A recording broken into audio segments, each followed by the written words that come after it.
Welcome back to Investing Talk Podcast, the analysis that cuts through the noise and gets straight to the numbers you need to know. Today, we are focusing our analysis on the Comcast Corporation. We've pulled together a comprehensive stack of source material detailing their operational health, their recent corporate moves, and, well, what analysts and the market charts are saying right now. The core question we are answering for you today is simple. Is Comcast a good time to buy now? Yeah, the sources we looked at, they're pretty detailed, covering everything from the financial metrics, a timeline of strategic partnerships, technicals, even some future speculative stuff. Our mission is really to break this down so you understand not just the numbers, but the strategic direction of this, massive conglomerate. That's the goal. Before we jump into those core details, a quick note to you, the listener. We rely on your engagement to keep these discussions targeted and timely. Please remember to subscribe, like, and comment if you enjoy this analysis. And hey, if you want us to look into a specific company next, definitely leave a comment below and let us know. Okay, now let's start at the very beginning, the money machine itself. Let's start with the foundation. When we look at the balance sheet and the core growth figures, what do they tell us about the current health of Comcast? Are they successfully navigating the challenges facing media and communications? Well, they're showing impressive resilience, actually. The key takeaway from the sources is the stability of their revenue, which is honestly a significant feat given the competitive environment. Their revenue growth has been modest but consistent, reporting about 1.8% year-over-year growth in 2024, and that actually ticked up slightly to 2.1% as of June 30, 2025. Okay, 2% revenue growth. Might not sound like a high-growth tech stock, I get that. Yeah. But in the communication services sector, especially for a company this size, that suggests they are successfully maybe plugging leaks and finding new streams. Precisely. And what's critical, I think, is that their earnings growth is outpacing their revenue growth pretty significantly. Net income rose by a very robust 5.2% year-over-year in 2024. Their trailing 12-month net income reached an impressive $22.9 billion. That spread revenue growing slowly, but earnings growing faster, that signals phenomenal operating leverage. They're controlling costs and monetizing their existing infrastructure much more efficiently. That focus on efficiency brings us to profitability then. We see an 18.4% net margin and a return on equity, or ROE, sitting just under 19%, 18.86% specifically.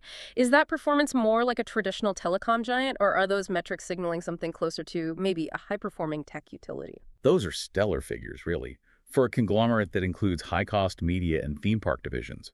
An 18.86% ROE demonstrates that management is highly effective at using shareholder capital to generate profit. It suggests they are running the business with the capital discipline you might expect from a leaner tech company, not just a huge infrastructure player. Right. Okay, let's talk about the fuel for that engine, cash. The sources highlighted the strength of their free cash flow, FCF, generating $16.27 billion in 2024 alone. That number is, well, it's staggering, and it's what gives management so much flexibility, isn't it? It is probably the single most compelling figure, absolutely. To put that $16.27 billion in perspective, I mean, that's enough cash generated in 1 year to fund a major global streaming content slate, execute significant share buybacks, and maintain their dividend, all while still having flexibility for strategic moves. Cash flow like that is a true moat against sector headwinds. And despite being a capital-intensive utility, how does their balance sheet stack up against peers, particularly when we talk about debt? They are managing their capital structure responsibly. The sources noted that their debt-to-EBITDA ratio remains relatively low compared to sector peers. This is a critical point because it grants them significant financial agility. They aren't highly levered in a way that would panic investors if rates change or if they needed to finance a major acquisition. Which, for income investors listening, directly translates into the security of those shareholder returns. Absolutely. That strong FCF backs up their commitment to capital return. They offer $1.33 per share quarterly dividend, which gives a very competitive annualized yield of 4.5%. And critically, this is paired with a consistent and proactive strategy of share repurchases, reducing the outstanding share count and further boosting earnings per share. Okay, so we've established this strong financial foundation, but a static balance sheet, it only tells half the story, right? Let's look at the timeline. What specific events over the last few months, say between August and October 2025, are actively shaping how the market views this underlying strength? Well, the biggest operational announcement came just recently, in October. A major strategic partnership with Deutsche Telekom. Comcast Technology Solutions is deploying its proprietary, advanced, whole-home Wi-Fi mesh technology across Europe, leveraging Comcast's cloud-based platform. Okay, that sounds like a technical win, sure, but what's the strategic gain there? Why should investors care about a Wi-Fi partnership in Europe? It's really all about validation and scalability. This deal validates Comcast's own Xfinity technology as exportable and scalable, beyond the saturated U.S. market. It essentially turns their technological know-how into a new recurring international revenue stream, moving them from just a domestic infrastructure provider to a global tech solutions vendor. That's a potentially massive structural shift if they can replicate it. That's a clear long-term positive then. Yet the sources showed that the analyst reaction during that same period was noticeably mixed. We saw target reductions right alongside new buy ratings. What's going on there? That mixed sentiment is the friction point, isn't it? In August, Barclays lowered its price target slightly from $35 to $34, keeping an equal weight rating. Then, even while Royal Bank of Canada initiated coverage with a pretty bullish $38 target, Sanford C. Bernstein reduced its target from $37 down to $36. So if the fundamentals are so strong and this European partnership seems like such a significant potential growth driver, why did banks like Barclays and Bernstein trim their targets at all? Are they signaling skepticism about execution, or is this just about domestic pressure? The sources suggest the reduction is almost entirely rooted in those lingering competitive risks in the U.S. domestic broadband market, and maybe some skepticism about the short-term impact of media and streaming headwinds. While the Deutsche Telekom deal is promising, its financial impact, realistically, won't show up meaningfully until 2026. So the analysts are signaling that while the company is well-run, the short-term industry pressure warrants some caution.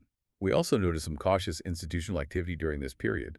Some sophisticated players like First National Bank of Matador Trust trim their holdings. Now, this isn't a panic signal. It's likely just portfolio rebalancing or maybe some short-term profit-taking, but it adds to that cautious market dynamic we're seeing. Right. And meanwhile, they released their 2025 cybersecurity threat report through Comcast Business, which reinforces their enterprise security leadership. But like you said, that had very limited immediate market impact. Seems like a lot of foundational work happening, but the stock price is kind of ignoring it. Okay, let's shift to the technical analysis, because here is where the story gets truly interesting, I think. We have these robust financials, massive cash flow, a clear path forward. But what is the stock price doing right now? Where does the market's apparent lack of confidence show up on the charts? Technically, the stock's sort of in a holding pattern. It has established a firm floor, is trading comfortably above its 52-week low of $29.16. So that's good. However, and this is key, it is currently trading below its 200-day moving average, and that 200-day average is a long-term indicator of investor sentiment. Trading below it signals broader institutional caution and, frankly, a lack of conviction about upward momentum right now. Does that caution show up in the shorter-term momentum indicators too, or is there a different story there? It's actually starting to shift a bit. When we look at the Relative Strength Index, the RSI, which measures the speed and change of price movements, it's neutral, meaning the stock is neither overbought nor oversold. It's kind of there. But crucially, the MCD indicator, the moving average convergence divergence, a key momentum signal, is turning bullish after a pretty long downtrend. This often signals that accumulation might be quietly beginning, and the average momentum is starting to shift upwards. Okay, so the technical setup suggests a potential reversal might be forming, but the analyst consensus is already, as you mentioned, wildly bullish. That's the striking contrast we need to dissect. We have data showing 23 analysts rate Comcast a buy with literally 0 sell ratings. 0. It is an almost schizophrenic disparity, isn't it? The professional consensus is overwhelmingly positive. The average 12-month analyst price target stands at $41.98. I mean, that implies a massive potential upside of approximately 43% from current prices. Yeah. That's significant. Right. That means analysts believe the stock is significantly undervalued by the market.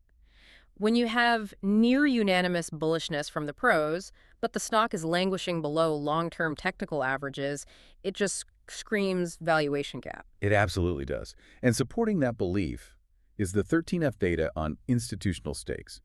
Large institutional investors, particularly index fund providers and pension managers, they are increasing their positions. They seem to be buying the company for the long term, betting that this valuation gap will eventually close. Meanwhile, insider activity remains pretty routine. There's no sign of large-scale selling by executives, which is always, a good sign. Okay, here's where it gets really interesting, I think, as we look for immediate triggers.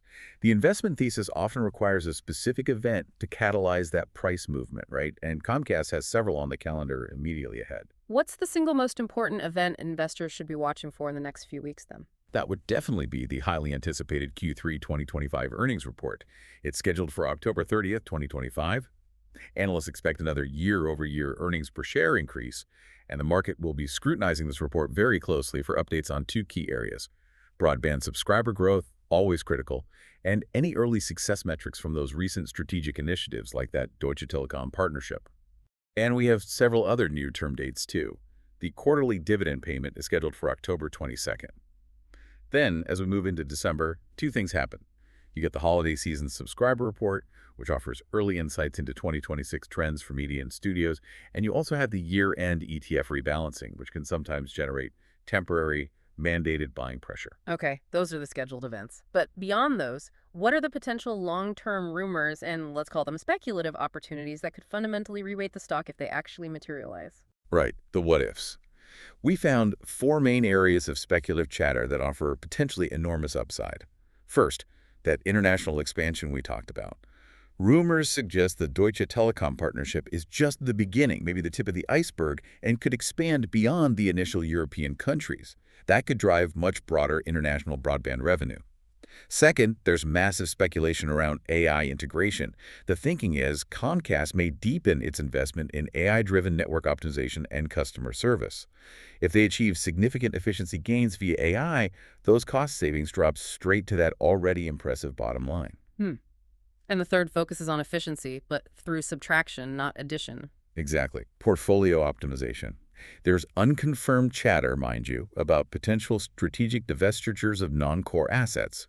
Selling off peripheral assets would sharpen the company's strategic focus, simplify the conglomerate structure, and potentially unlock significant shareholder value. Hard to say if it'll happen, but it's out there. And finally, we can't talk about a media company without mentioning M&A. What's the chatter there? Yeah. Still relevant for Comcast.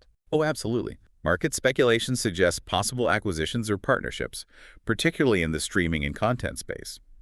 This chatter is particularly heightened as they look ahead to major sports rights renewals scheduled for 2026. Securing key sports content is crucial for keeping their content segment relevant, and M&A could be the fast track to securing that position.